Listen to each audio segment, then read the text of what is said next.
Os damos la bienvenida de nuevo a las Fiestas Activas de Malasaña. Un año más vamos a tener una jornada sobre gestión común y servicios públicos. Esperamos que sea interesante para todas las personas que están en la plaza. Los que estáis por ahí podéis acercaros, que seguro que os interesa.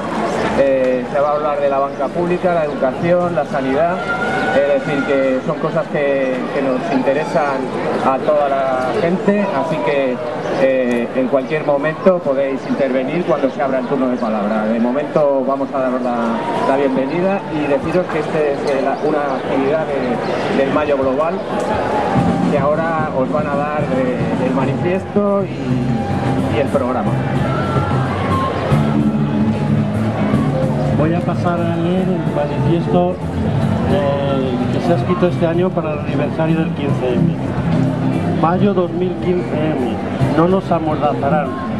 La lucha sigue en las calles. El 15 de mayo de 2011 se inició en la Puerta del Sol de Madrid lo que pronto se llamaría Movimiento 15M, que se extendió a más de 80 plazas del Estado. Se inició una ilusión, un cambio, y para muchos un despertar colectivo de concienciación social que traspasó fronteras. Nos dimos cuenta de que no estábamos solos. Confluimos con personas en espacios públicos, con el convencimiento de que las cosas habría que cambiarlas, y nos unimos para conseguirlo. Lo hicimos y lo seguimos haciendo, siendo inclusivas con la diversidad de las personas, siendo horizontales porque creemos en la igualdad, la equidad y la solidaridad. Integrando los distintos puntos de vista, construimos juntas, a través de la inteligencia colectiva, mediante el asamblearismo y la no violencia. Son 4 años de lucha, de acción directa y de solidaridad, en los que hemos creado redes de apoyo mutuo, socializando conocimientos, desarrollando un pensamiento crítico colectivo y construyendo alternativas, obteniendo a cambio la represión y la manipulación mediática como única respuesta del poder establecido. Con su ley Mordaza y su reforma del Código Penal, que vulneran nuestros derechos de reunión y manifestación, se nos criminaliza porque protestamos y cuestionamos al sistema. Les decimos que no nos representan. Seguimos en las calles, impregnando todo lo que sucede y existe, a todas sus banderas y todo lo viejo, con la semilla de la transformación social presente en cada una de nosotras. Queremos seguir estando aquí, gobierne quien gobierne, diciendo alto y claro hacia dónde queremos ir. Hacemos frentes a las guerras y ocupaciones militares, sus tratados neoliberales de libre comercio como el TTIP, sus deudas, sus políticas de austeridad, que se traducen en privatizaciones de los bienes comunes y de los servicios públicos, desahucios, reducción de salarios, violación de nuestros derechos, desempleo, precariedad, destrucción de la naturaleza e imposición de un sistema machista y patriarcal. Seguimos luchando por un empleo digno, por el derecho a la vivienda, por unos servicios públicos de calidad, por un control de las entidades bancarias, por la fiscalidad realmente progresiva, por la reducción del gasto militar, por las libertades, por la democracia, por la anulación de la deuda ilegítima, que hoy es instrumento global de dominación, de represión y de asfixia económica y financiera de los países y sus habitantes, por la justicia climática y la soberanía alimentaria en defensa de la naturaleza, por las alternativas al sistema capitalista de producción, distribución y consumo, defendiendo la dignidad absoluta de todas las personas, que implica la aceptación de la diversidad sexual y el derecho a la autodeterminación de género. El movimiento 15M seguirá representando un cambio de conciencia política y social a nivel personal y colectivo, que ninguna ley podrá parar. Hacemos un llamamiento a los movimientos sociales de todo el mundo para continuar construyendo espacios de participación y trabajo común. frente a un sistema para el que solo podemos ser rebaño y que únicamente nos deja la confrontación en sus urnas, nos reafirmamos en el asamblearismo, en la ocupación y liberación social de espacios, en la autogestión, en la desobediencia, en el apartidismo y en el colectivismo como herramientas políticas prioritarias, que pasan por ser conscientes de nuestra capacidad de pensar, actuar y ejercer nuestras libertades políticas. Frente al monólogo del sistema, el poder de las asambleas. 2015M, seguimos en las calles.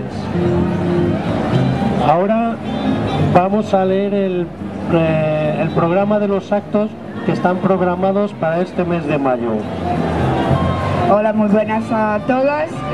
Aquí tenemos el cartel con todo el programa que se puede fotografar, difundir como queréis. Bueno, esto es el segundo día, el 2 de mayo. El próximo es el sábado 9 y 10 de mayo. Tenemos unas jornadas que han sido organizadas del periódico del 15M en el Centro Social El Eco, en calle Ana de 10, cerca del metro de Oporto. Se hablará de alternativa del futuro, empieza el 9 de mayo a la 1 de la tarde, después de precariedad, desigualdad, de acción directa, si nos tocan a una, nos tocan a todas, de la represión. Entonces, estas son las dos jornadas del 9 y del 10 de mayo. Después, el 15 de mayo, que es nuestro aniversario, tenemos un día de presencia en Sol. Vamos a empezar a las 11 de la mañana. La idea es estar todas a Sol a las 11 de la mañana con nuestras pancartas de las diferentes asambleas, nuestra cartelería, montar puestos de información autogestionada por las asambleas de 15M. Vamos a tener la intervención con de la Marea Azul, con un globo de agua, un buzón de iniciativa ciudadana, acciones diferentes, porque también es el aniversario de la Nakba, de la ocupación de Israel en Palestina. A las 11 tenemos un ensayo abierto de la Solfónica de 11 a 12. A las 12 tenemos los econejos del grupo de economía, hacen un pequeño espectáculo y después una asamblea temática que tiene como tema, si se puede, los logros de las asambleas de 15M. Hay diferentes acciones durante toda la jornada. A las 4 hay una charla organizada para compañeros de diferentes asambleas sobre el tema No somos invisibles, luchando contra la desigualdad, la precariedad y el empobrecimiento. A las 5 un taller que facilita los compañeros y las compañeras de Legal Sol, un taller de carteles y plantillas. Y a las 6 una asamblea de política a largo plazo. La temática es que se entiende por democracia. Y a las 8 de la tarde el Teatro Denuncia de No Somos Delito va a hacer una acción en Puerta del Sol. El sábado 16 de mayo tenemos la manifestación desde Cibeles a Sol a las 6 de la tarde. Invitamos a todos los colectivos, las asambleas, los grupos, las mareas, todo lo que se ha generado desde el 15M a participar. Hemos decidido hacerlo el 16 de mayo porque es sábado. Es también una cita no solo para Madrid, sino a nivel estatal para todas otras asambleas del 15M en diferentes ciudades de España.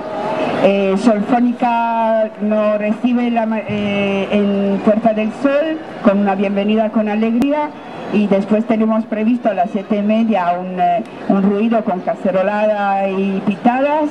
A las 8 menos un cuarto el Teatro de la Asamblea de Arganda, que nos va a proponer una reflexión sobre toda la lucha del movimiento 15M de estos 4 años.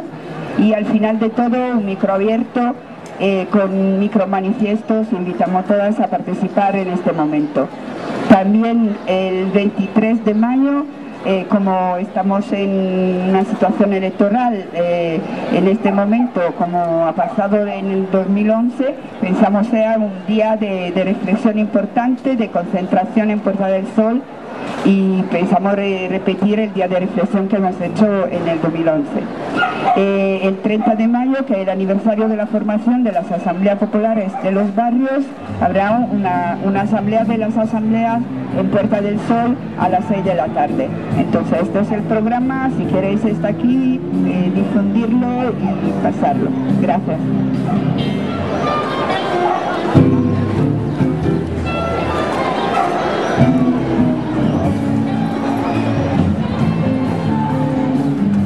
Ahora voy a leeros el orden de las intervenciones que va a haber en esta asamblea.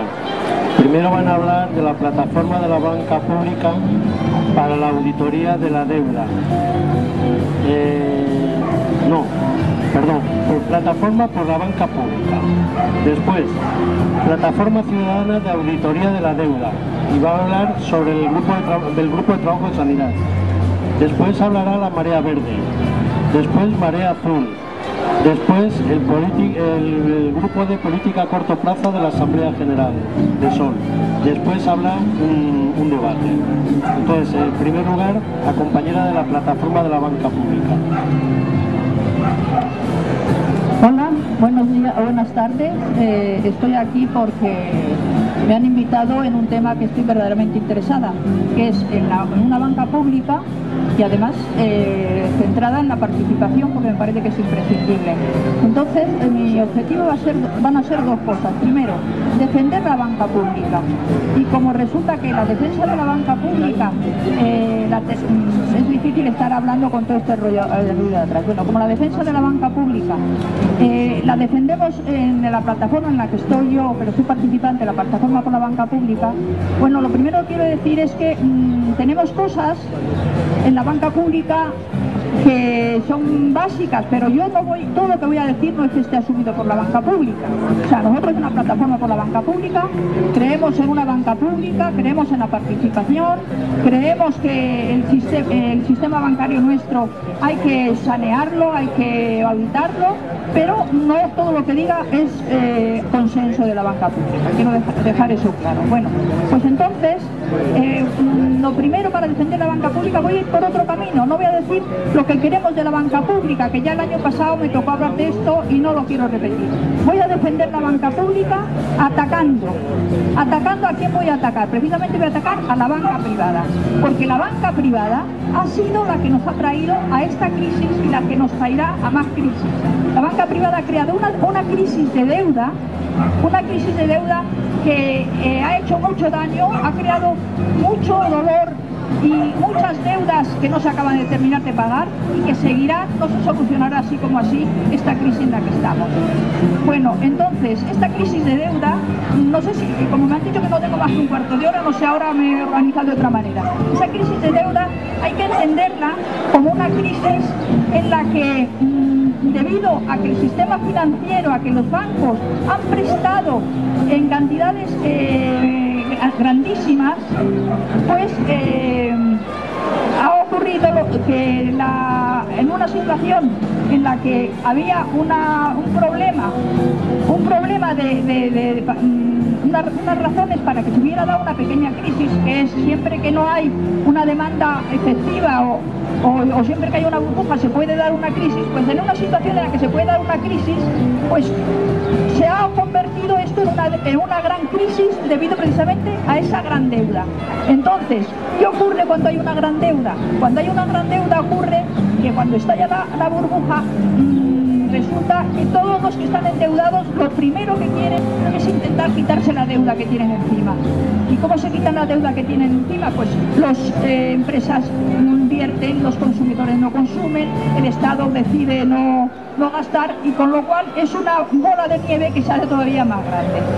Bueno, consecuencia, estamos en una crisis de deuda, por eso podemos decir que nuestra argumento para ir contra la banca privada es que la banca privada nos va a llevar automáticamente a una crisis de deuda. ¿Por qué? Sobre todo porque está súper endeudada, y se ha súper endeudado precisamente porque ha estado desregulada, y se ha desregulado por su gran poder. Ha cogido la banca privada un poder que es superior al de los estados y ha llegado a la desregulación. Bueno, y entonces la otra parte que tenemos que defender es la participación, que lo dejo para la segunda parte. La participación en lo público es imprescindible, pero sobre todo el control. Sobre todo el control. Si no hay control en lo público, no podrá, a mi entender, salir adelante una gestión pública. El control es imprescindible. Simplemente leeros como la importancia que yo me considero al control. En la asistencia que he estado en Bankia, en mi intervención, simplemente lo que decía del control, que es imprescindible. Y esto, es decir, la banca pública, lo que queremos, será posible por el control y la movilización de los ciudadanos, que son los únicos que pueden cambiar las cosas y los únicos que han conseguido que los partidos políticos y las instituciones empiecen a plantearse cambios contra la corrupción y la eficiencia pública. Bueno, pues el control, como hemos dicho, no solamente en la banca pública, sino también en cualquier servicio público, es imprescindible el control. Bueno, ¿qué ocurre con el control? Bueno, pues el control ocurre que, ¿en qué está basado? En que haya control ciudadano. Bueno, pues está basado en los mismos derechos humanos. Los derechos humanos y la Constitución española son los que fundamentan el control ciudadano, que viene a ser como la soberanía de los ciudadanos en el sistema financiero. Por ejemplo, los derechos humanos en el artículo 21 dice: la voluntad del pueblo es la base de la autoridad del poder público. El artículo 28 dice: toda persona tiene derecho a que se establezca un orden social e internacional en el que los derechos humanos y las libertades se hagan totalmente efectivos. El artículo 29 de los derechos humanos dice que toda persona tiene los deberes, tiene el deber de respeto a la comunidad. Bueno, entonces, el defender la participación es simplemente decir que las finanzas, la política monetaria es un poder soberano. ¿Por qué? Porque las finanzas crean muchísimo poder y ese poder tiene que estar controlado por los ciudadanos. Simplemente como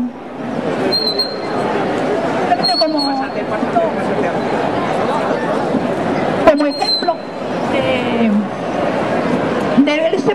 de ese poder que tiene la banca. Bueno, pues traía aquí también otros documentos, el poder que tiene la banca, documentos donde cualquiera que lea los periódicos se puede dar cuenta del valor que tiene el poder de la banca. Traía, por ejemplo, los partidos reciben 300 millones al año del Estado y deben 222 millones a la banca. ¿Cómo es posible que esos partidos sean independientes si están endeudados con la banca? ¿Qué libertad tienen con esa deuda? Tenemos otro ejemplo donde los bancos socorren a Prisa. ¿Qué libertad tiene Prisa si está socorrida por los bancos? ¿Qué libertad tiene Prisa de decir lo que tiene que decir si los bancos son los que la están financiando y si la dejan de financiar se cierra Prisa? Por ejemplo, este otro que tengo aquí, el regulador, se refiere al Banco Central, cede ante el grito de socorro de los bancos, harto de que se les exijan provisiones. Es decir, los bancos tienen ese poder que les viene precisamente, ese poder que tienen los bancos les viene por lo siguiente, porque los bancos trabajan con dinero. ¿Y qué significa trabajar con dinero? Bueno, pues lo primero es que toman el dinero de los ahorradores y claro, ya tienen dinero y el dinero es poder. Segundo, es que además crean dinero. Y hay dos tipos de dinero que crean los bancos. Crean dinero del Banco Central. Pensaba hacer un ejemplito con el Banco Central, un poquito cómo crea dinero. El Banco Central tiene la capacidad de crear lo que llamamos dinero legal. Bueno, pues los bancos tienen la capacidad de crear dinero. Y en principio la capacidad de crear dinero es una capacidad de los estados. Los países nacían de la siguiente forma: en cuanto se creaba un país, se creaba una moneda. La moneda es intrínseca del estado de la ciudadanía. Entonces, ¿qué ha ocurrido últimamente? Bueno, pues que ese poder que tenían los bancos ha pasado en parte a lo que tenían los estados, ha pasado a los bancos privados, porque los bancos privados crean más dinero que el Banco Central. Más dinero que el Banco Central. ¿Y cómo crean dinero los bancos? Los bancos crean dinero simplemente con dos apuntes contables. Los bancos privados crean dinero abriendo cuentas a los que se piden prestado. Vas al banco, présteme usted 100.000 euros y no te dan 100.000 euros, dicen, ya los tiene usted, los tiene en su cuenta, no ves nada, pero están allí. Entonces, no simplemente con una anotación contable. ¿Qué ha pasado? Que como es tan fácil y no ha habido restricciones, pues se han pasado, porque claro, pueden prestarlo, pero luego pueden tener unos graves problemas de tener un gran riesgo, de no cumplir las condiciones y que haya gente que retire el dinero y entonces el banco entra en quiebra, que es lo que nos ha pasado actualmente. Bueno, simplemente, entonces, ese poder que ha tenido la banca privada es el que nos debe convencer que la banca privada no puede existir. La banca pública es la alternativa a ese grandísimo poder que tiene la banca privada. Es muy importante que conectemos esto con la desregulación que ha habido, Aquí unos cuantos ejemplos que como tengo tal tiempo atrasado me parece que no voy a nombrar. Aquí hay una fecha muy importante que no está ahí, que es el año 1933, que se crea la ley famosa de Glass-Steagall. ¿Qué ocurrió? Que en Estados Unidos se inició la Gran Depresión y tuvo mucho que ver la banca. 1933. Y entonces Roosevelt dictó esta ley, la ley Glass-Steagall, que consistía en lo siguiente: los bancos no pueden ser muy grandes, había que luchar contra el monopolio bancario, los bancos no podían ser muy grandes. Segundo, los bancos, había que distinguir entre aquellos bancos que se dedican a prestar, bancos comerciales, aquellos bancos que se dedican a prestar bancos comerciales, que no crean problemas, y los bancos de inversión trabajan con la bolsa, con las obligaciones, con problemas especulativos. Estos son los que crean problemas. Había que separarlos. Y luego además, las personas que estaban en el Consejo de Administración de los bancos no podían estar relacionadas con otro tipo de empresas. Es decir, que no tuviera tanto poder los bancos. ¿Qué ocurrió? Bueno, pues que eso ha durado prácticamente hasta el año 90 y tantos en Estados Unidos, haciendo el chanchullo. ¿Qué ocurrió? Bueno, pues que esa ley y otras leyes que se hicieron en el año 1944, que es cuando se hacen los acuerdos de Bretton Woods, esas leyes se van cada vez aflojando, diluyendo. ¿Por qué? Porque los bancos no paran. Los bancos, su negocio es, el negocio de los bancos es seguir prestando dinero, porque cuanto más prestan, más ganan. Eso es un negocio. Entonces, simplemente recordar que todas estas leyes que fueron los que hicieron que la banca en estos años, desde el 44 al 70, no hubo crisis en Europa. ¿Por qué? Porque el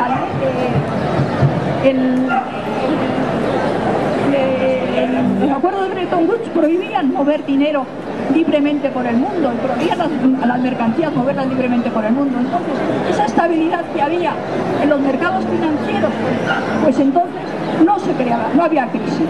¿Qué ocurrió?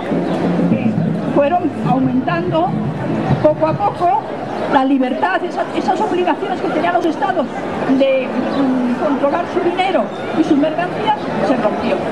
Se fue rompiendo poco a poco porque los bancos iban presionando. Y entonces, claro, aquí en el año 71 se acabó lo de los acuerdos de Bretton Woods.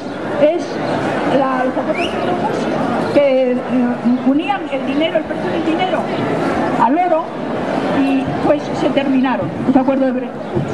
Y empezaron ya, a partir de aquí, empezaron a aflojarse, como he dicho, los controles del Estado sobre la banca, y de alguna manera, bueno, hemos llegado aquí. En España en el año 92, en Europa la libertad de movimientos de capitales llegó. El año 98 se quería hacer el Banco Central Europeo, y con toda esa desregulación muy forzada y muy animada por en Estados Unidos por Vista y por, como hemos dicho aquí en el año más o menos 71, 80, por Margaret Thatcher y por Ronald Reagan de regulación, pues bueno, pues simplemente llegó a llegar a la crisis a la que hemos llegado. Otras crisis por medio, pero como no tengo tiempo empiezo a recuperar. Bueno, pues ahora simplemente, si me da tiempo, ya vamos un poquito, si me sujeta aquí, el control de la banca. ¿Cómo controlar la banca? La banca, luego lo que interesaría sobre todo es democratizar no solamente la banca nacional, la banca regional, sino lo ideal sería controlar al Banco Central Europeo.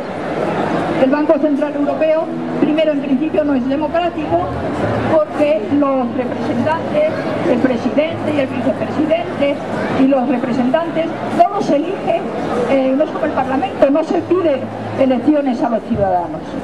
Pero es que además está diseñado como una barbaridad que es, han quitado lo que era el Banco Central, que era el banco de los ciudadanos, lo han totalmente desfigurado, porque los bancos centrales estudiaban siempre en las facultades. El Banco Central es el banco de los bancos y el banco del Estado. Y ahora no es el banco del Estado. Ahora los bancos centrales se han quedado exclusivamente a ser el banco de los bancos. Auxilian a los bancos siempre que lo necesitan. Entonces, simplemente es muy curioso, o sea, había que llegar al Banco Central Europeo. Hablo de esto porque la otra parte, el año pasado hablé un poquito más de ello, como es la participación, que es muy interesante, pero como me quedan 3 minutos, a ver dónde voy. Me habían dicho que 20 o 25. Bueno, simplemente comentar una cosa que se podría hacer en Europa, con el Banco Central Europeo y con el sistema monetario. Se podría, si se utilizara correctamente el Banco Central Europeo, se podía quitar el paro y la pobreza. Siempre que se utilizara ese dinero que sale del Banco Central Europeo en utilizar recursos que están sin utilizar, parados que no trabajan, tierras que no funcionan, fábricas a medio producir. Siempre que se utilicen recursos ociosos, el Banco Central Europeo podría crear dinero sin ningún problema. Sin ningún problema. Esto está de alguna forma fundamentado en teorías de la política monetaria, tanto como ese señor que acaba de venir ahora, que se llama Ronald Reagan, como el mismo George Varoufakis. Bueno, pues hay un artículo de Vania Varoufakis, donde nos dice una propuesta del Banco Central Europeo, que sería, como hemos comentado,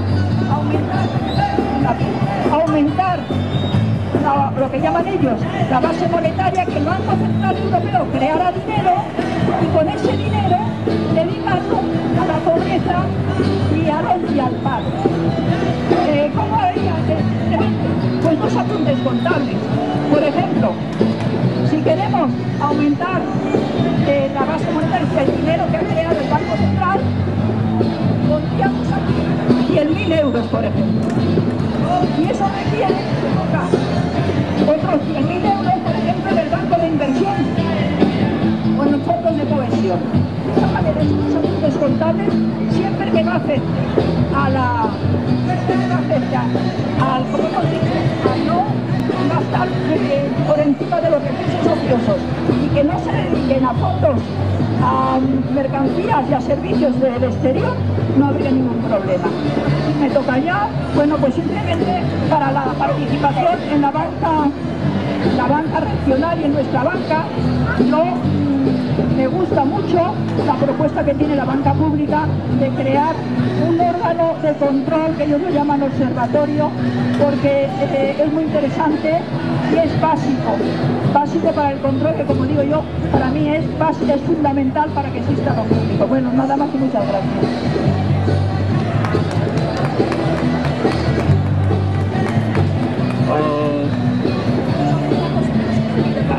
Luego al final se va a dar paso a todo el que quiera hablar, pero en este momento hay un compañero que quería hacer una precisión, entonces por favor pueden venir. Mirad, hay un libro básico público fundamental, que yo recomiendo que lo leáis.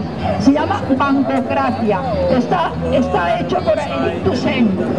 Es pedagógico. Habla punto por punto cómo funcionan los bancos, cómo funciona el Banco Central Europeo, dónde nos han engañado los bancos, cómo utilizan los alimentos para especular. De verdad os lo recomiendo, un libro que leáis, es fácil de leer y completísimo. Y él nos invita, Eric Toussaint nos invita a dos cosas. Nos invita a que participemos en las calles y a que nos formemos. Es básico las dos cosas: la pedagogía, el conocimiento y la acción, nada más.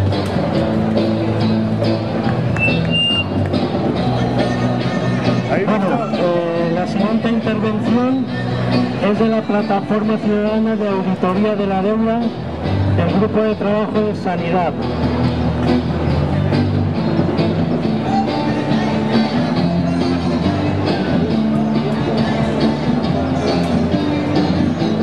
No os ha dado porque si no se oye. No os ha dado para grabar si no se oye. Por eso Dios ha dado. Es una jodienda. Sí, sí. Es una jodienda.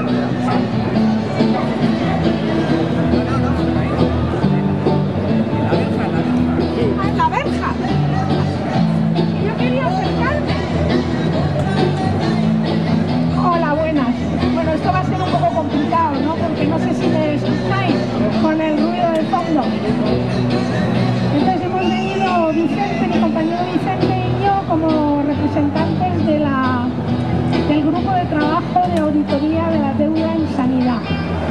Es un grupo de trabajo que se creó en el año 2013, cuando la Plataforma de Auditoría Ciudadana de la Deuda y la Mesa en Defensa de la Sanidad Pública en Madrid invitamos a un grupo catalán, que a lo mejor habéis oído hablar de ellos, que se llama El Café Amiet, es una revista, y que fue el grupo que denunció toda la trama de corrupción de la sanidad en Cataluña. Entonces, a raíz de la exposición que hicieron de su trabajo, decidimos crear un grupo parecido en Madrid y empezamos a funcionar en abril del 2013. Somos un grupo de ciudadanos que procede de algunos que están en movimientos sociales, otros no, y que nos fijamos unas determinadas metas para poder estudiar pues, la deuda en sanidad y poder identificar la parte ilegítima de esa deuda en la Comunidad de Madrid. Pues creamos dos comisiones, una comisión que se dedicó y se está dedicando a estudiar la contratación pública de la Consejería de Sanidad y la otra ya con el tema de la identificación de la deuda. Hemos estado primero en una primera fase de recopilación de datos, que como os podéis imaginar es lo más complicado por la opacidad que hay, bueno, no solo a nivel nacional, sino a nivel de la Comunidad de Madrid, para conseguir información. Pero bueno, con mucho esfuerzo, ahínco y paciencia, se consigue encontrando la información de la contratación. Entonces, estudiamos la contratación de la Consejería de Sanidad entre 2008 y 2013 y 2014, y ahora seguimos en el 2015, ¿no? En el periodo 2008-2013 lo que estudiamos especialmente es la contratación de lo que es las derivaciones. Se ha hablado muchísimo de la privatización de la sanidad. Una de las maneras de privatizar la sanidad pública es derivando con contratos a empresas privadas la gestión de los servicios sanitarios para todos. Y además no es un fenómeno nuevo, pero cada vez va más, es decir, operaciones, análisis clínicos, terapias, radiodiagnóstico, cuidados paliativos. Yo creo que no hay un servicio sanitario prácticamente que no tenga derivación a empresas privadas. Dentro de esas empresas privadas, además, significativo la importancia de las congregaciones religiosas, que están además prestando en todo el abanico también de servicios sanitarios, ¿no?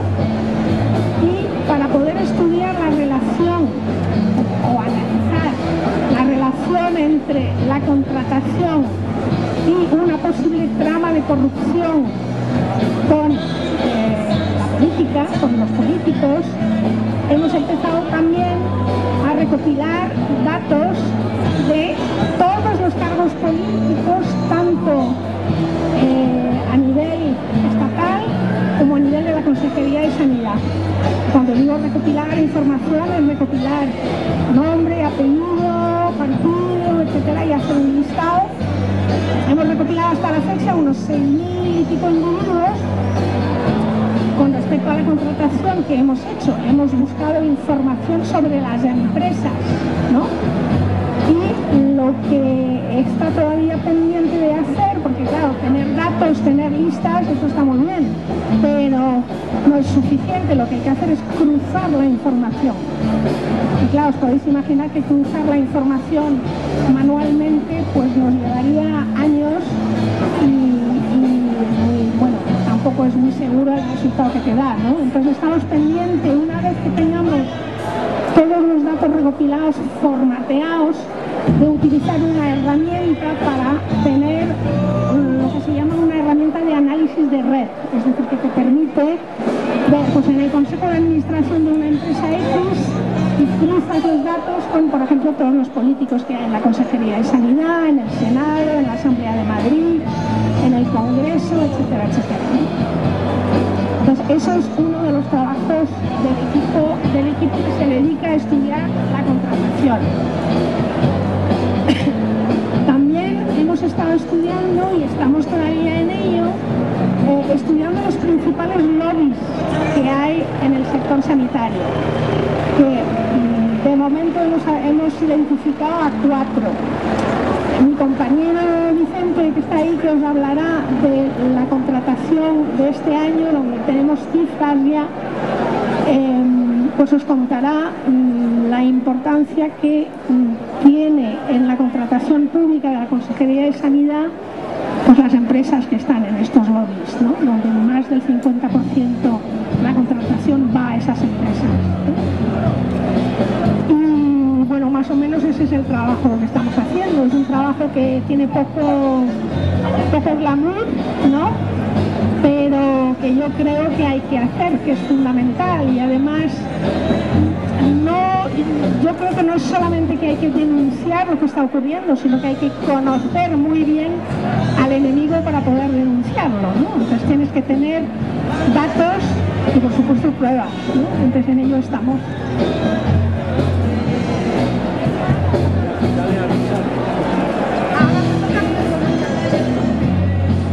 Bueno, buenas tardes.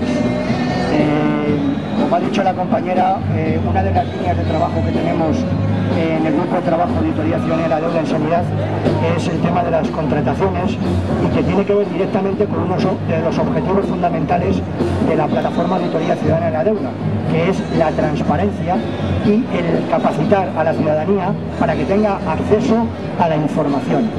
Entonces, en ese sentido, nosotros hemos empezado a trabajar en un aspecto que nos parece absolutamente imprescindible, que es saber a quién se contrata y cómo se contrata y por qué cuantía se contrata en la Consejería de Sanidad de la Comunidad de Madrid. En ese sentido, desde el 1 de enero del año 2014 hemos estado recogiendo información a través de una fuente original, que es el Boletín Oficial de la Comunidad de Madrid, viendo todos y absolutamente todos y cada uno de los contratos que la Consejería de Sanidad ha adjudicado a empresas privadas hasta el 31 de diciembre. Entonces, como consecuencia de eso, estamos elaborando un informe que anticipamos en la charla que tuvimos con Economía Sol en Retiro hace escasamente un mes y medio, y que el compañero José Ignacio pues, nos dijo que si teníamos algún avance de los resultados de este informe podíamos presentarlos hoy. Bueno, pues hoy, de manera telegráfica, os vamos a decir algunos de estos, digamos, resultados que hemos conseguido.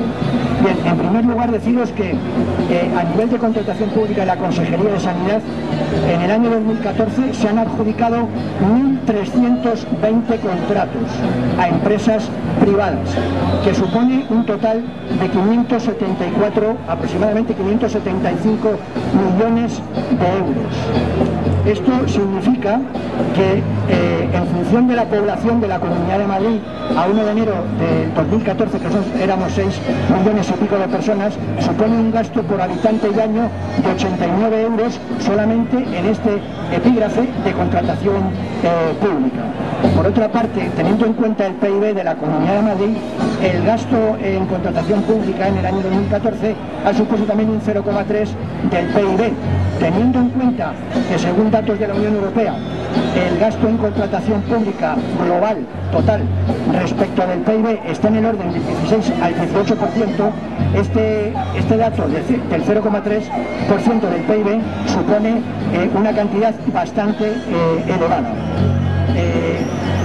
Dicho esto, otra de las cosas que hemos, detectado a nivel de contratación de los 575 millones es que de las 25 primeras empresas del ranking que hemos detectado, más de la mitad, es decir, aproximadamente unas 14 empresas, no aproximadamente, 14 empresas pertenecen a la industria farmacéutica. Es decir, de los 574 millones de euros que se han gastado en contratación pública, 175 millones se han adjudicado a empresas que tienen que ver con laboratorios farmacéuticos, con todo lo que significa. La siguiente cuestión relevante que os quería comentar es que de las 5 primeras empresas hay 4 que son de laboratorios farmacéuticos. Para que os hagáis, por si no os suena alguna, están Janssen Cilag, la primera, con contratos por importe de 64 millones de euros, Merck Sapandón por importe de 25 millones y Grifols, que es una de las empresas que de alguna manera trafica, que conocéis todos con el famoso tema de la sangre, que es una empresa multinacional pero catalana y que se han adjudicado contratos por importe de 16 millones de euros. Otra de las cuestiones que hemos analizado en el informe es la relación existente entre las empresas privadas a las que se les han adjudicado contratos y los lobbies más representativos que tienen que ver con el sector sanitario. Para que os quede claro y por lo menos os queden estas 4 ideas fundamentales, los lobbies que tienen una presión y una acción fundamental ante el sector sanitario en cualquiera de las comunidades autónomas que comprende el Estado español son fundamentalmente Farmaindustria, que es la patronal del sector de los laboratorios farmacéuticos, AESEG, que es la patronal de los laboratorios que se dedican a medicamentos genéricos, el Foro PPP, que como sabéis, si no lo sabéis, es un lobby que se dedica a presionar a la administración pública para conseguir contratos fundamentalmente de concesiones administrativas, no solamente en el campo de la sanidad, sino en el campo de la sanidad, de las infraestructuras, de la educación, etcétera, etcétera. Y por último, los 2 últimos que son dedicados fundamentalmente al ámbito sanitario, que es la Fundación IRIS y el Club Gertech. Bueno, pues analizados estas empresas privadas con la relación que puedan tener con cada uno de estos lobbies, hemos llegado al resultado de que de los 575 millones aproximadamente que os he comentado que supone la contratación pública en el año 2014, 280 millones han sido adjudicados a empresas que de alguna manera pertenecen o forman parte de cada uno de estos lobbies que os acabo de comentar, lo cual es, como podéis ver, absolutamente relevante y que no es ninguna, proclama el asegurar con datos en la mano de que los lobbies tienen un poder y tienen un poder relevante en el ámbito, no solamente a nivel de cualquier ámbito de los sectores de la actividad económica, sino en concreto en el ámbito de la sanidad. Para que os hagáis una idea de los 280 millones que hemos detectado que se han adjudicado a empresas relacionadas con los lobbies, 145 millones han sido para empresas que forman parte de Farmaindustria. la patronal del sector de la industria farmacéutica. 131 millones a la Fundación IDIS, que es el lobby sanitario por excelencia. Y por último, que también es muy relevante, que es AESEG, que es la patronal, como os he dicho, de los laboratorios, pero que se dedican a la fabricación de genéricos, que solamente se les han adjudicado contratos por importe de 3 millones. Solamente os quería decir, para finalizar, que os deis cuenta de esta última cantidad, porque precisamente lo que no les interesa a los laboratorios de la industria farmacéutica es que en este país se utilicen genéricos. Esto es una forma, de alguna manera, de que se genere deuda que para nosotros es deuda ilegítima, porque de alguna manera todo este dinero de 280 millones que se han adjudicado en su mayor parte a los laboratorios o a la industria farmacéutica podrían ahorrarse en torno de un 30 a un 40% si en vez de utilizar medicamentos de marca se utilizaran medicamentos genéricos. Solamente para terminar, dos cuestiones que son muy importantes, que es el tema de la corrupción. Ha habido un estudio de la Unión Europea que se llama Study on Corruption in the Healthcare Sector, es decir, en el año 2013, que analiza la corrupción en el sector sanitario en la Unión Europea. Como consecuencia de ese informe se ha detectado que entre el 10 y el 25% de la contratación pública son sobrecostos derivados de los procesos de corrupción. ¿Esto qué significa? Significa que el presupuesto dedicado a farmacia y a tecnología médica en la Unión Europea en el año 2012 fue de 300.000 millones de euros. Aplicando estos porcentajes que os he dicho, aproximadamente entre 30.000 y 75.000 millones de euros en la Unión Europea son exclusivamente derivados de procesos de corrupción dentro del sector sanitario.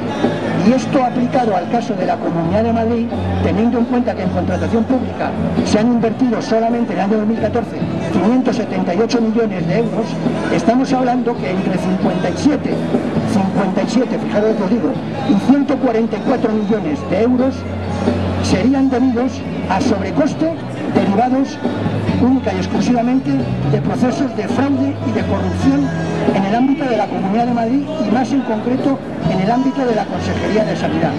De ahí la importancia de la transparencia y de intentar hacer llegar a la ciudadanía estos datos para que se sepa de manera clara y de manera contundente y además con datos cuál es el proceso de corrupción existente en la Comunidad de Madrid y que nos hacen ver que la operación Gürtel, que la operación Púnica y que el resto de operaciones como en Cataluña la operación Innova solamente son la punta del iceberg.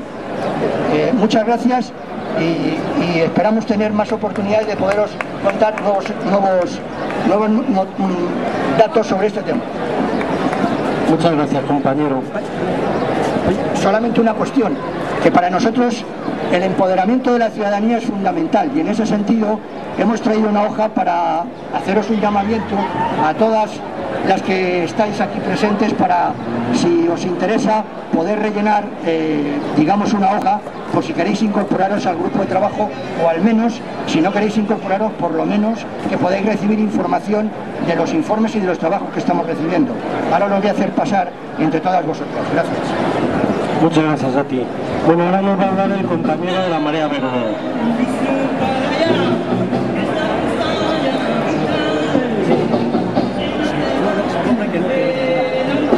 Bueno, yo espero ser un poquito más breve que mis compañeros.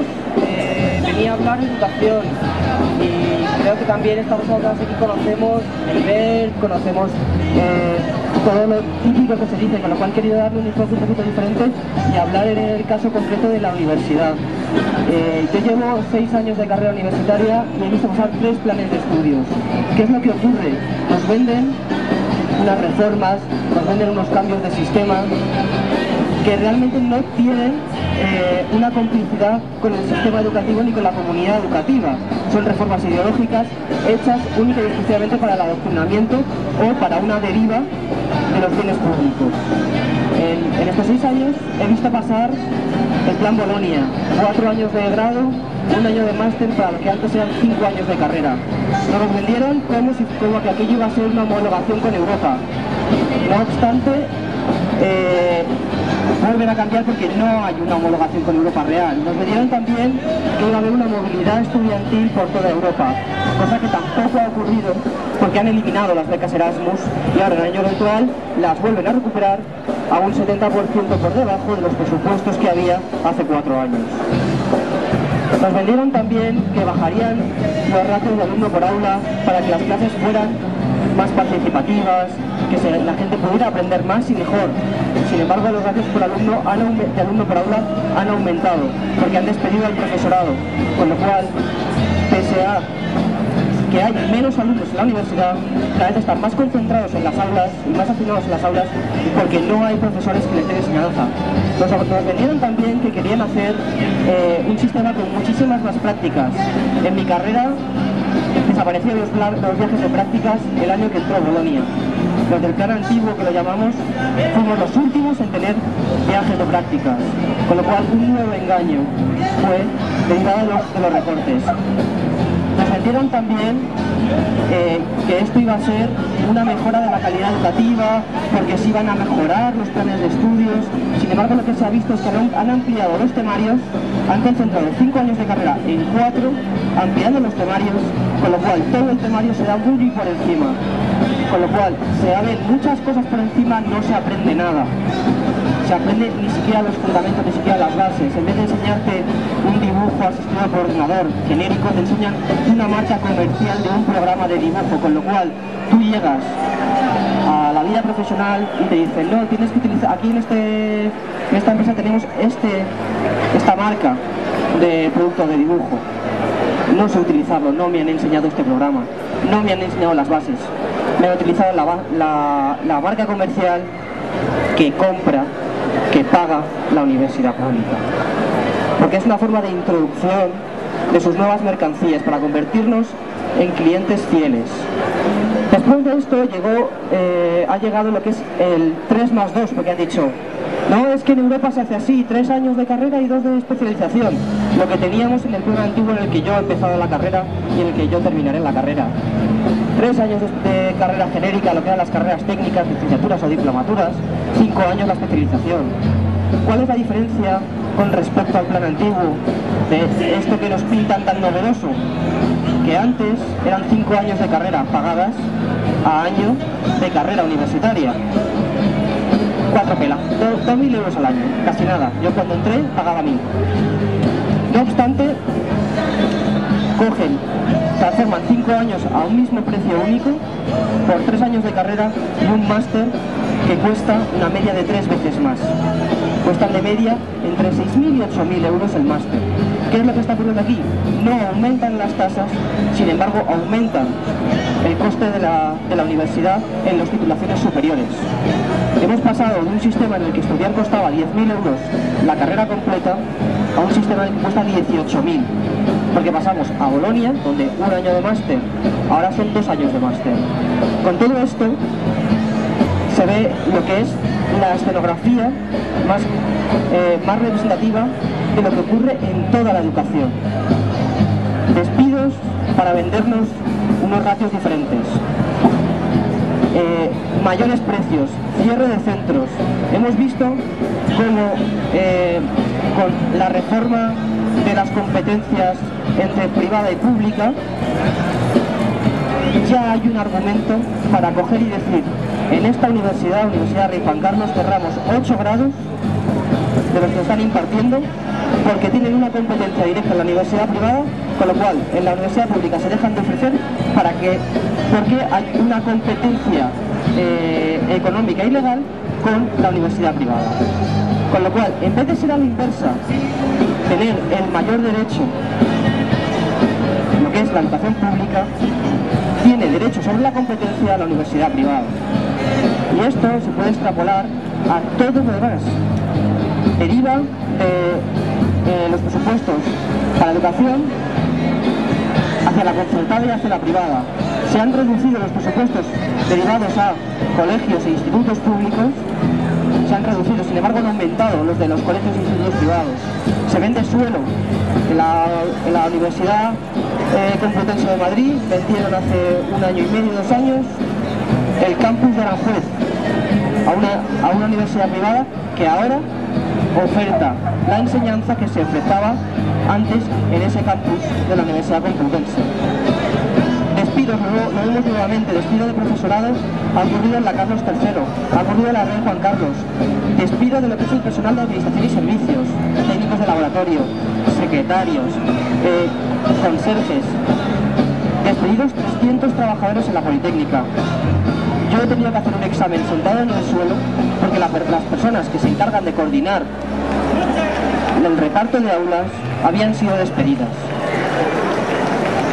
¿Qué quiere decir todo esto? Los recortes no solamente ocurren en la universidad, esto es un reflejo único y llanamente de lo que ocurre en colegios, en la enseñanza secundaria, lo que ocurre en la enseñanza infantil, lo que ocurre en las enseñanzas artísticas cada vez más recortadas. Cabe destacar también, ya dando el paso hacia las enseñanzas medias, un artículo del BOE en el que se establece como criterio de evaluación de la asignatura de religión, y cito textualmente, criterio de evaluación 2.0, el alumno deberá comprender que no es capaz de alcanzar la felicidad por sí mismo, sino que debe alcanzarla a través de Dios. Este es uno de los criterios de evaluación de la asignatura religión. Nuevamente vemos lo que he comentado antes. No es una reforma que mejora la calidad educativa, porque no está apoyada en los consensos con la comunidad educativa, sino que están enfocadas hacia capitalizar, captar y fundamentalmente adoctrinar. Dije que va a ser breve, no tengo mucho más que comentar, no quería tampoco aburriros demasiado. Muchas gracias, compañero. Bueno, ahora nos va a hablar el compañero de la Marea Azul. Hola, me llamo José, soy de Marea Azul, de la plataforma No a la privatización del canal Isabel II. Hemos escrito un libro, Más claro agua, el plan de saqueo del canal Isabel II. Desde 2008 ya Esperanza Aguirre está intentando privatizar el canal y por eso la plataforma empezó a moverse desde 2010 y en 2011 salió Marea Azul. En estos años hemos tenido varios logros, como poner mesas para un referéndum no vinculante donde votaron más de 177.000 personas, y también, bueno, la IC, la Iniciativa Ciudadana Europea, para impedir que el agua entre dentro de la TTIP. Aunque nos pedían 1 millón de votos en toda Europa, conseguimos 1.800.000. Pero con todo eso, ellos se quedan diciendo que, bueno, el agua es un asunto de los municipios, y entonces la Comunidad Europea no se quiere meter. En este caso yo creo que están aprovechando a la TTIP que tengan más poder y que puedan privatizar perfectamente el agua, como todos los otros productos. Y bueno, pues nosotros hemos sacado este libro en noviembre, pero a partir de noviembre también hemos seguido con la batalla, y entonces, bueno, pues nos han hecho varias faenas. Una es que han sacado 500 millones de bonos y en pocas horas lo han vendido. Eso no significa que esté privatizado el canal todavía, y van a echar a 250 trabajadores. Los 250 trabajadores están en una empresa, digamos, que su servicio es el seguro, si hay problemas en algún sitio, poder llamar y que vengan los servicios para las averías, y entonces ese servicio se va a ir a Perú, echando a 250 trabajadores del canal. Lo que hemos hecho es hacer un escrito diciendo cómo queríamos que fuera el canal público, 100%. Y ahí lo hemos enseñado a varios partidos, a todos los partidos políticos. ECUO, Podemos, Ganemos, Izquierda Unida y PSOE han firmado. Y entonces, bueno, pues en este caso estábamos bastante tranquilos y Ciudadanos escribió a la prensa diciendo que quería un canal público 100%, pero no han firmado el pacto. Bueno, el único que queda es el PP, que claro, a ese no hemos ni ido a verlo porque vale. Y entonces, bueno, habéis oído hablar hace poco que Podemos quiere hacer un banco del agua. Yo estaba diciendo, el canal tiene mucho dinero, pero no tanto para hacer un banco, creemos. Porque, bueno, ellos cuentan con 340 millones de euros al año de beneficio del canal. Y esa cifra nunca lo han conseguido. Después quieren vender las empresas que tienen en Sudamérica. Y entonces nosotros nos preocupa porque ¿a quién lo va a vender esas empresas? ¿Al Estado para que después el Estado lo venda a otras empresas privadas? Nosotros no queremos fastidiar a otros pueblos, lo que queremos es ayudar.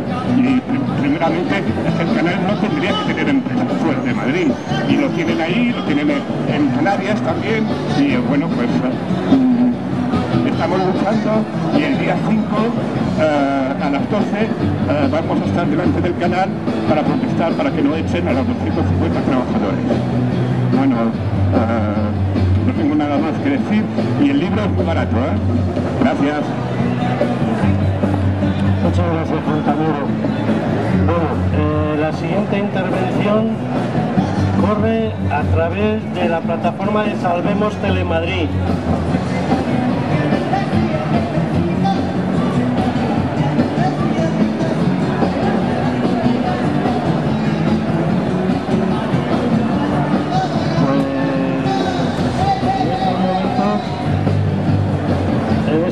Los compañeros de Salvemos Telemadrid no están por aquí.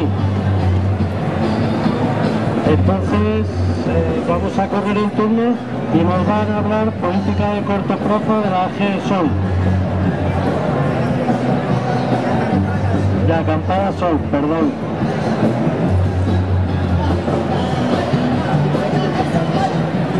Hola, ¿qué tal? Han sido unas intervenciones muy interesantes, gracias a todos por venir y gracias a los interventores por tenerlas. Antes de dar paso al debate, yo tengo que deciros, nosotros como un grupo de política a corto plazo, como bien dice el nombre, pues desde el principio de la acampada, o desde un poco después, ya llevamos 3 años, estamos recopilando todas estas iniciativas de gestión, de planificación, de gestionar las cosas por las personas de forma más común. Llevamos haciéndolo desde el principio de la acampada y todo esto lo tenemos documentado y tenemos intervenciones de personas de cómo se están haciendo estas cosas internacionalmente, en todos los ámbitos, educación, sanidad. Lo tenemos todo en la página web, en la que Wikipedia lo podéis consultar o en la página de Toma la Plaza. Nosotros habitualmente hacemos como nosotros pues, no tenemos un campo específico de actuación, sino que lo que tratamos de establecer son unos parámetros comunes, pues acostumbramos a hacer una explicación más o menos de lo que se entiende por común, lo que se entiende por público, por privado, que siempre hay algo de polémica o hay algo de confusiones en esto, ¿no? Entonces, antes de pasar al debate, pues es la segunda aclaración que quería hacer, aclarar un poco esto. Voy a ser breve, en realidad. La concepción de público, común o privado se toma en base a la sugestión, o se podría decir a quién tiene cada cosa. Hay cosas que es una clasificación de las cosas que se hacen en función de la gestión que se haga de ellas. Hay cosas que parece que por nuestro ideario o por nuestra cultura muchas veces se entiende, pues entendemos por poner ejemplos, que el aire o el mar son cosas comunes, mientras que hay otras cosas que parece que nos van más con lo público, como podría ser la sanidad o la educación, y otras cosas que parecen privadas a todas luces, pues como sería, yo que sé, una bicicleta o una Coca-Cola, pagar por ellas para adquirirlas, ¿no? Esto, sin embargo, no es tan estricto, estos límites, y es lo que tenemos que ver, porque, por ejemplo, para el ideario nuestro, la sanidad o la sanidad o la educación nos parecen unas cosas que ubicamos en lo público. Y sin embargo en Estados Unidos estas cosas no se ubican en lo público. En el ideario de la gente, el ideario del pueblo, no ubican como público la sanidad ni la educación, lo ubican como cosas que hay que pagarlas necesariamente si quieres usarlas.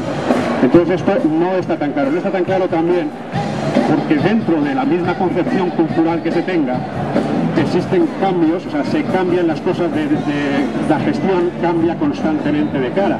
Esto lo tenemos muy claro con los gobiernos que estamos sufriendo, que constantemente cambian las cosas, digamos, desde lo común hacia lo privado, hacia lo público, pasando por lo público o a veces sin pasar. Esto se pueden poner más ejemplos, igual sería el aire, por ejemplo, la gestión del aire, pues todos sabéis, esto es una cosa que se entiende como común. Sin embargo, una vez que del espacio radioeléctrico que se llama, donde pueden emitirse las ondas, de alguna forma se estataliza, porque se exige a quien quiera emitir la autorización del Estado para emitir por el espacio radioeléctrico. En ese momento se está estatalizando, se está haciendo una gestión de algo que es común, se está haciendo una gestión pública. Pero cuando encima esa gestión se le pasa a una empresa privada, como es el caso, en el caso del espacio radioeléctrico Saventis, pues ya estamos pasando a lo privado. Pues como veis, el cambalache se realiza constantemente, normalmente por parte de los estados, hacia lo privado. Sucede lo mismo, por ejemplo, con el sol, una cosa que todos consideramos como absolutamente común, que a nadie se le ocurre que le cobren por ello, y sin embargo ahora mismo ya por tener placas solares y todo eso, las nuevas leyes que está sacando el gobierno ya están exigiendo, y esto va directamente sin pasar por lo público, porque esto va directamente de Iberdrola, esto va directamente al cajero de lo privado. Es decir, estos cambios se están realizando constantemente.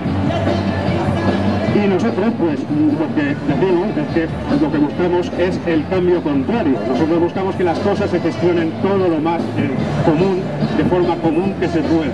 Que lo que se pueda transferir de lo privado a lo público o a lo común, siguiendo estos pasos o no, o saltando el paso privado. Y esto parece raro, pero no lo es tanto. Porque todas las cosas, como digo, no está muy definido a qué grupo de gestión dependen, cómo deben gestionarse. Y ahora quiero poner unos ejemplos, como siempre, por ejemplo, Coca-Cola, que es algo que todos comprendemos que nunca jamás podrá ser una cosa privada, o sea, que es una cosa privada por definición, una cosa que tienes que pagar por ella. Déjame ver un...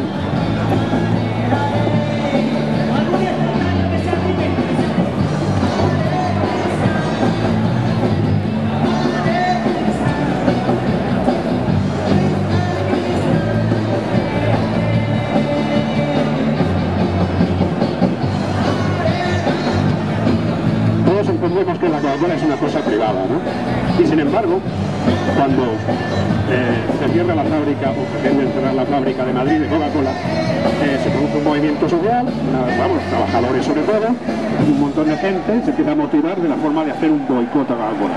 El concepto de privado ya no está tan claro, ya hay una acción común que está incidiendo en eso, ya no es una cosa tan privada. Podemos decir más, si el Estado fuera, por ejemplo, lo público, fuera algo que realmente defendiese los intereses de los trabajadores en este caso, lo que debería de hacer es actuar él mismo contra Coca-Cola, exigiéndole que no cierre la fábrica. Es decir, el campo privado, las cosas privadas no son tan privadas, dependen de lo común, de lo público, y entonces el paso es muy simple. O sea, si las empresas se autogestionan, como decía la compañera con la banca, no tenemos que ser muy estrictos. La gestión se puede realizar de muchas maneras. Por ejemplo, la planificación. Nosotros vimos, por ejemplo, el caso de Kerala, donde la planificación es común, se realiza por todos los ciudadanos y se cumple estrictamente por los políticos que la gestionan. Es decir, no importa que la gestión pueda ser representada por personas. O sea, no tenemos que ser estrictos en esto, como si lo es el capital, que lo que quiere es siempre todo privado, privado, privado. No. Lo que más eficaz sea. Hay veces que puedes permitir que unos representantes representen partes lo que haga falta. El caso de Kerala es muy claro, por ejemplo, porque ahí los representantes electos tienen que cumplir estrictamente lo que se ha planificado por la gente. Es muy diferente. Entonces tengamos eso en cuenta y veamos que que el debate es en los dos campos, que lo nuestro es ir derivando cosas hacia lo común, hacia una gestión participada, hacia la autogestión, mínimamente en el caso de Coca-Cola. Se puede ahorrar el caso estatal si los propios trabajadores, digamos, que toman la fábrica, la autogestionan, dejan además que participen las personas en la gestión de esa fábrica, estamos hablando ya de una cosa común, ¿no? Todas estas diferencias es lo que tenemos que ver y lo que, sin ser estrictos ni ir debatiendo sobre eso. Muchas gracias. Si podéis consultar, pues esto mismo lo tendremos publicado en cuanto salga. Y llevamos ya 3 años, que esta me parece que es para nosotros la 8ª o la 7ª sesión, o sea que tenemos mucho material ahí que podéis ver de diferentes formas en las que se están gestionando las cosas en muchos sitios. Muchas gracias. Bueno,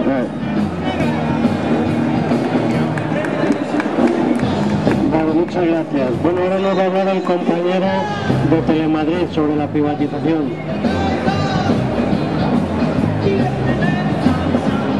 Bueno, aparte de Telemadrid, soy de Sabemos Telemadrid, pues Telemadrid nos hicieron nos echaron a 900 personas, con lo cual estamos intentando recuperar esa televisión pública y esa gestión para que sea una televisión pública de verdad y para los ciudadanos de Madrid, vaya.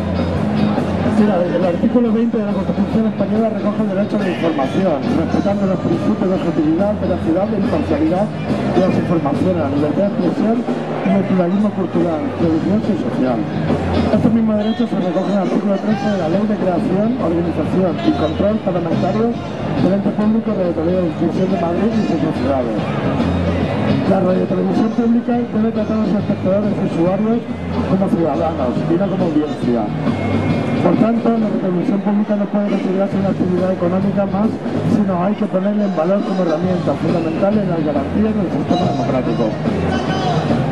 Estamos ahora teniendo un tipo de contacto con partidos políticos, movimientos sociales, ONGs, movimientos vecinales, sindicatos, y queremos hacer público ante la ciudadanía de Madrid nuestro compromiso por el mantenimiento de una televisión pública al servicio de las madrileñas, clamando en la creación de una ley audiovisual de la Comunidad de Madrid que recogería los siguientes puntos. Esto lo vamos a tratar en la asociación de prensa y el lunes a la 1 del mediodía vamos a hablar, o sea, va a haber un compromiso firmado por todos estos agentes que he dicho antes, tanto partidos políticos como sindicatos, como movimientos vecinales y tal. Estos puntos para construir este tipo de televisión que sea en realidad para las madrileñas, o sea, se puede resumir en 12. Garantizar el servicio público esencial de la radiotelevisión pública madrileña, incluyendo la privatización. Considerar el espacio radiolístico, como hablaba el compañero, como espacio público a perseguir por la administración pública. Crear un Consejo Audiovisual de Madrid como garante de una negociación independiente para que no dependa ni de partidos políticos ni del típico gobierno de turno, ¿no? Dotar al ente público de televisión de Madrid de financiación estable y liberar la deuda. El Consejo de Administración debe evitar mayorías absolutas de un partido e incluir representantes de la sociedad. El director general sería elegido por 2/3 de los miembros del Consejo. Crear un Consejo profesional de informativos para velar por la objetividad, veracidad, imparcialidad y pluralidad de la información. Proteger el archivo audiovisual de Radio Televisión Madrid y que sea ese archivo de libre acceso para todas las ciudadanas. Asegurar la participación e interacción de los ciudadanos. Creación de un portal de transparencia para controlar el gasto, así como reducir el número de directivos. Fijar un porcentaje significativo de producción interna. Y programación que relaciona el gasto prioritario del servicio público y que garantice el acceso universal a la cultura, la información y el entretenimiento a la ciudadana madrileña. Y por supuesto revertir la situación que acelera, echar a 900 familias a la calle y facilitar la recuperación de todas las personas. Gracias. Muchísimas gracias, compañero. Bueno, ahora vamos a abrir un tiempo de debate donde todo el que quiera puede preguntar aclaraciones o algunas cosas sobre los temas que se han hablado o exponer alguna idea acerca de ellas o contar algo. Entonces, quien quiera intervenir, que por favor vaya levantando la mano para que le vayamos dando el turno de palabra.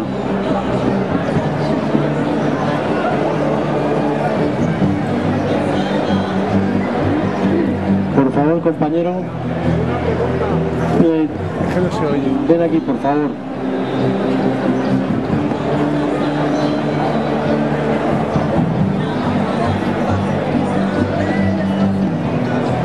Buenas tardes. Yo quería consultar o preguntar más que nada a quien está haciendo el seguimiento a la sanidad pública, que hay otro tema que no habéis tocado y es muy concreto. Hay trabajos que se hacen en la sanidad privada utilizando los servicios públicos.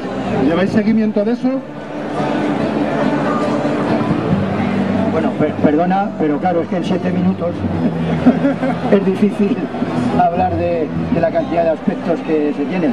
Estamos haciendo un seguimiento, o sea, creo que la compañera Katy lo ha comentado, de los procesos de derivaciones de los hospitales a las clínicas privadas. Y sobre todo y en concreto el tema de al revés, es el caso que se ha dado del Gregorio Marañón, de que se ha descubierto de que determinadas pruebas diagnósticas se estaban haciendo dentro del departamento de servicio determinado del Hospital Gregorio Marañón, para no señalar a nadie, de pruebas diagnósticas enviadas por las clínicas privadas, ¿no? Estamos haciendo el seguimiento de ello, evidentemente. No, sí, estamos haciendo el seguimiento. Lo que pasa que, bueno, como hemos dicho también con el informe de la contratación pública, que hemos dado una serie de ideas fuerza que desgraciadamente todavía no lo hemos terminado. Pero vamos, que con las derivaciones es otro de los temas que también estamos investigando, sobre todo también de cara a la estimación de la deuda ilegítima, que como os he dicho, está claro que los costes de cualquier prueba diagnóstica en un hospital público son menores que los de entre un 30 y un 40% de esas mismas pruebas diagnósticas en una clínica privada, derivando a los pacientes a las clínicas privadas. Y eso es una clara deuda ilegítima, porque no está beneficiando a la ciudadanía, está beneficiando a una élite económica que está inmersa en el proceso de beneficio, ¿no? Gracias. ¿Algún compañero más tiene alguna pregunta o quiere exponer algo sobre estos temas? Mira, ha habido un compañero que me ha preguntado y ahora se ha ido.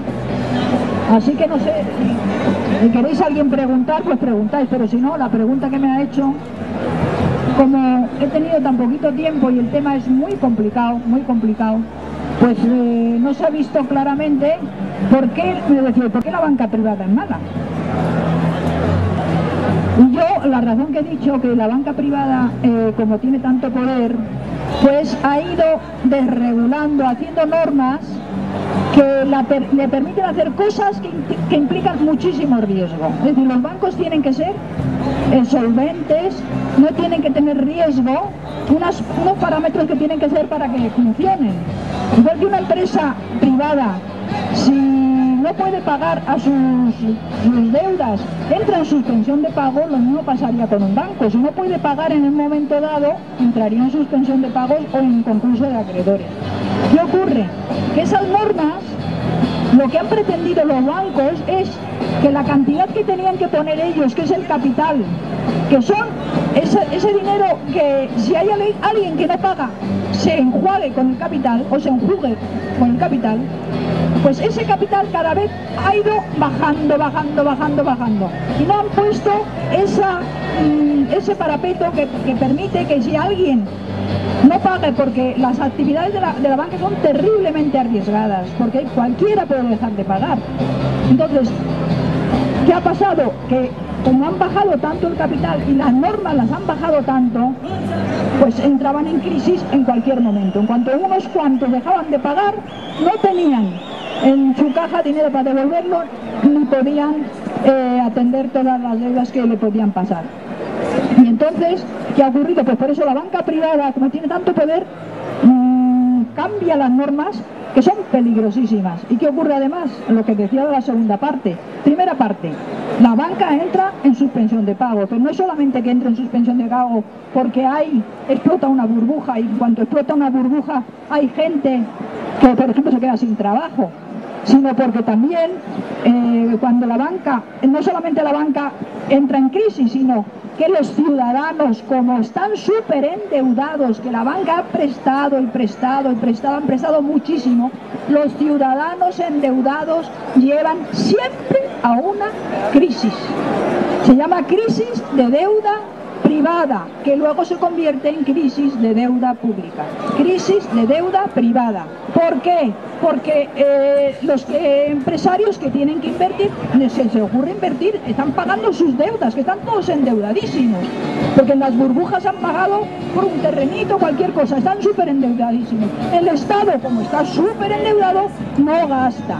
Los ciudadanos no gastan, no cambian la nevera, no se compran un coche, no, nada de nada, ni siquiera compran lo que tienen que comprar para sobrevivir. ¿Qué ocurre? En esa circunstancia siempre ocurre una crisis que se llama crisis de deuda privada, que se puede convertir en pública cuando el Estado quiere socorrer a esta gente que está endeudada y se endeuda él también. Y sobre todo endeudado con en el exterior, que en España tenemos una deuda exterior neta de 1 billón con B y pico, de 1.100.000 y de 1.700.000 deuda exterior bruta, que nos están pidiendo y que si no producen no puedes pagar la deuda.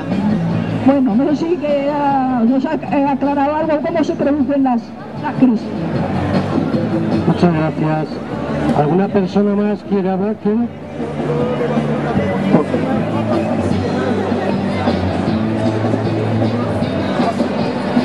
Has expuesto cómo se hacen crisis o se generan crisis, pero yo te preguntaría, tú que estás en la banca o sabes más que nosotros, ¿qué debemos de hacer para solucionarlas? Aparte del alzamiento popular, negarte a pagar, desdomiciliar, ¿sabes? O sea, medidas, asociarnos y luchar contra ese poder.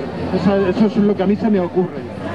Los expertos, Eric Toussaint, Carlos Sánchez Mato, etcétera, cualquiera, otro economista que se llama Roland Gray, diciendo lo que habría que hacer primero, lo primero de todo, un país endeudado no sale del endeudamiento, porque se le va la fuerza que tiene en pagar por los intereses, se le va cantidad de presupuesto. Bueno, primero, la deuda, lo que han propuesto los que auditan la deuda hay que auditarla o intervenirla, porque está hasta previsto en la Constitución que las empresas, que el Estado puede intervenir cuando haga falta, o sea, si hiciera falta habría que intervenir.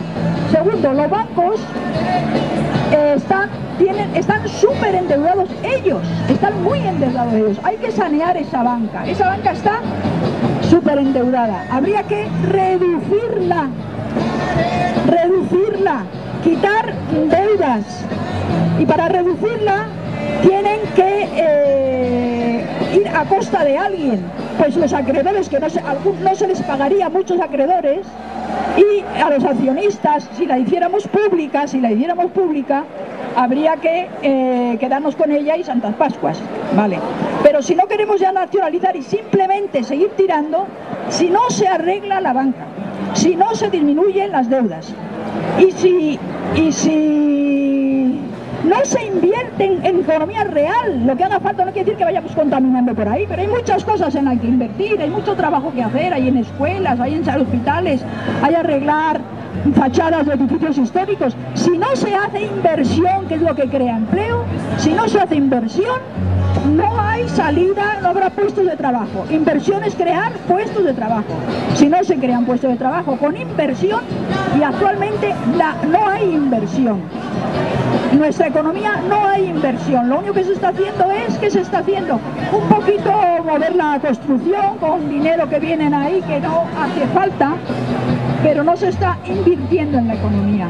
Entonces hay que tomar medidas y luego, efectivamente, el ejemplo que os he puesto ahí, una banca central, que no tenemos banca central al servicio de los ciudadanos, podría problemas fundamentales, mover la economía y quitar muchos problemas, pero habría que, bueno, pues luchar por todo, aquí, en Europa y en el mundo, para cambiar las cosas, sobre todo control ciudadano, como repito, para que vaya la gente entrando en nuestra dinámica. Muchas gracias.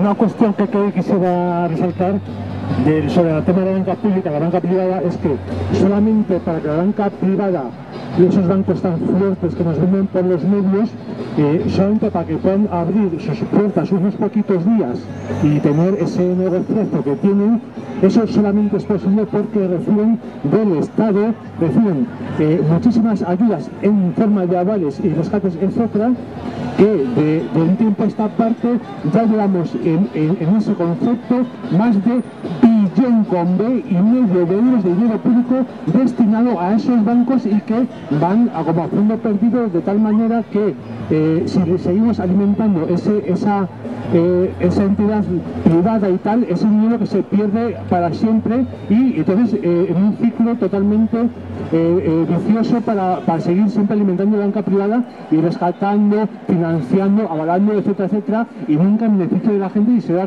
perder ese pozo sin fondo de aquellos banqueros que tienen unos beneficios millonarios cada año, pero que no nosotros ni un solo euro de eso, y entonces tenemos que seguir especulando, o bueno, especulando y no nos devuelven nada y no dan rendición de cuentas y se quedan todo para ellos cuando hay beneficios, y cuando hay pérdidas, entonces nosotros tenemos que salvarlos a ellos. No, solamente complementando lo que ha dicho la compañera, que además, desgraciadamente, la mayor parte de las organizaciones políticas que están ahora mismo en candelero con las elecciones a la Comunidad de Madrid, me parece que al final todas se han bajado los pantalones desde mi punto de vista y es subjetivo, que es el concepto de deuda ilegítima. Esto es clave en el tema de la deuda. Es decir, mientras que no se reivindique el tema de la deuda ilegítima, estaremos como estamos y todavía peor. Es decir, la mayoría se está hablando de reestructuración, pero la reestructuración no es ni más ni menos que posponer lo que yo debo a más tiempo, con lo cual voy a seguir debiendo lo mismo, pero además más, porque los intereses que me van a cobrar por la demora en el pago de esa deuda cada vez van a ir aumentando más, con lo cual cada vez voy a deber más. No hay solución al tema de la reestructuración de la deuda, es una falacia. La deuda la utiliza el capitalismo y el neoliberalismo para el sometimiento de los pueblos, nada más, nada más. Y además voy a ejemplos concretos, La deuda soberana del Estado español ha llegado ya al 100% del PIB. Ha subido de manera exponencial desde el año 2008 que se generó la crisis financiera. El gobierno del PP ha dicho que emplea para resolver el tema de la deuda, había que recortar. Señores del PP y los que están oyendo, ¿qué pasa? Porque la deuda se ha incrementado hasta el 100% del PIB, ha habido recortes brutales en educación, en sanidad, etcétera, etcétera, y la deuda no solamente no ha disminuido, sino que esto ha aumentado. ¿En dónde está? ¿En dónde está el argumento de la deuda para los recortes? Es que no hay argumento, es que la deuda es solamente un instrumento para someter a la ciudadanía. Ese es el único tema. En la Comunidad de Madrid tenemos lo mismo. En el año 2003, la Comunidad de Madrid debía 7.000 millones de euros de deuda. En el año 2013, 23.000 millones de euros de deuda. La Comunidad de Madrid. Pregunto, ¿no ha habido recortes en la Comunidad de Madrid amparándose en que la deuda había que reducirla? Pues ha habido recortes y no la han reducido. ¿Por qué? Porque les interesa ese instrumento, y entonces hay que reivindicar, nosotros, la ciudadanía, tenemos que reivindicar el instrumento de la deuda ilegítima. ¿Qué pasa con las radiales que se han hecho en la Comunidad de Madrid y que pasan 4 coches y que se lo estamos encima indemnizando? ¿Qué pasa con el proyecto Castor del señor Florentino Pérez, dueño de ACS? ¿Qué pasa con el hospital de Collado Villalba, atendiendo al tema de la sanidad, que se construyó hace 2 años? Se le han pagado a IDC Salud, empresa privada, 900.000 euros al mes durante 2 años, estando el hospital Collado Villalba cerrado, sin prestar ningún tipo de servicios a la ciudadanía. ¿Eso qué es? Esa deuda la tenemos que asumir nosotros, no, compañeros y compañeras. Tenemos que denunciarla y tenemos que negarlo a pagar y que lo paguen quienes han tomado esas decisiones. En este caso, en la Comunidad de Madrid, la señora Esperanza Aguirre y el señor Ignacio González. Y en otras comunidades autónomas, quien ha tomado esa decisión. Gracias, compañeros. Bueno, ¿alguien quiere intervenir más? ¿Quieren algún turno de palabra más? No. Bueno, pues vamos a dar por cerrado el acto. Agradecer a todos los participantes sus aportaciones, toda la gente que ha tenido el detalle de pasar por aquí y escuchar un ratito, y esperar que al año que viene, por estas mismas fechas, nos sigamos viendo por lo menos igual de combativos. Un abrazo a todos. ¡Salud! Sí, el libro cuesta 10 euros, es baratito. 10.